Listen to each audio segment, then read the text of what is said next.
ராஜாவோட படம் ரிலீஸ் எடுத்தோன்னா அங்கே போயிட்டு அப்போ நல்லது எதுனா கேளம்பா சொல்லுமா, வேற எதனா ஒன்று பாசிட்டிவாக எதனா கேட்கலாம். இல்லைண்ணா, இந்து அந்த கோயிலுக்குள்ள புகுந்த ஆமையும் இந்து நலத்திலையும் உருப்பட்டதா வரலாறுல சொன்னதும் இல்லாம உங்க பேரை வந்து மதத்தோட குறிப்பிட்டு விமர்சனம் பண்ணிருக்காங்க ஒரு படத்துல. ஆனா படம் தியேட்டர்ல வரல, யூடியூப்ல ரிலீஸ் ஆயிருக்கு. அது எப்படி பாக்குறீங்க? அப்போ அந்த படத்தோட தரம் என்ன நீங்களே முடிவு பண்ணீங்க.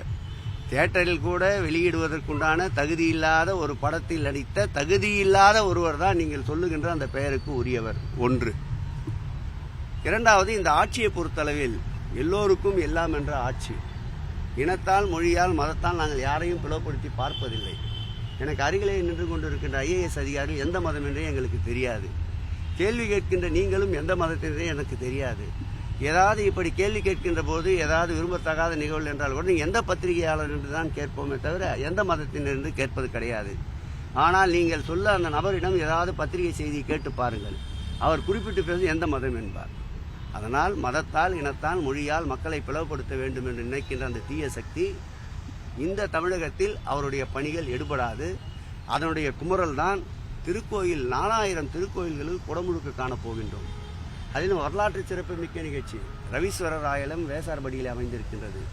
சூரிய ஒளி நேராக அந்த பகவான் மீது படுகின்ற ஒரு ஐதீகம் இன்றைக்கும் இருக்கின்றது.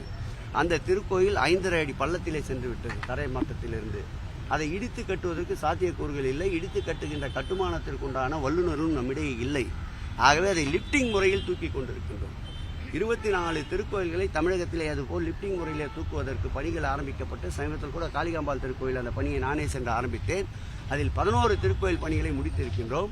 4000வது திருக்கோயில் ரவீஸ்வரர் ஆலயத்தில் அந்த கோயிலுடைய குடமுழுக்கு நடைபெற இருக்கின்றது. மகிழ்ச்சியோடு தெரிவித்துக் கொள்ளும். இப்படிப்பட்ட ஆன்மீக புரட்சி பல்வேறு வரலாற்று சான்றுகளை உருவாக்கும். நிச்சயம் இந்த ஆட்சிக்கு பிறகு ஒரு 100 ஆண்டுகள் கழித்தால் கூட இந்த ஆட்சியில் செய்த சாதனைகளை இந்து சமய அறநிலையத்துறை வேறு எந்த காலத்திலும் வெல்ல முடியாத அளவிற்கு மாண்புமிகு தமிழக முதல் திராவிட மாடல் ஆட்சியுடைய நாயகன் முழு சுதந்திரத்தை அளித்து திருக்கோயில் வரலாற்றில், இந்து சமய அறநிலையத்துறை வரலாற்றில் பொன்னெழுத்துக்களால் பறிக்கப்பட வேண்டிய வரலாற்றை உருவாக்கிய பெருமை எங்கள் நாயகனுக்கு உண்டு.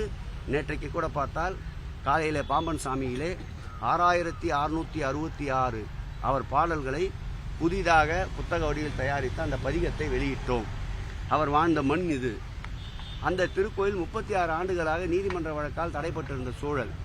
அந்த திருக்கோயில் நீதிமன்ற நெடிய படிக்கட்டில் வெற்றியை பெற்று குடமுழுக்கை முடித்து இருக்கின்றோம். இதெல்லாம் சாதனைகள்.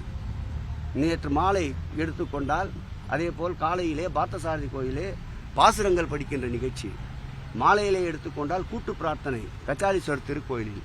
இப்படி நாளொரு அற்புதங்களை நிகழ்த்தி நாளொரு இறை என்பவர்களுக்கு மகிழ்ச்சியை தருகின்ற திராவிட மாடல் ஆட்சியை இப்படி போன்ற ராஜாக்களால் எதுவும் செய்துவிட முடியாது.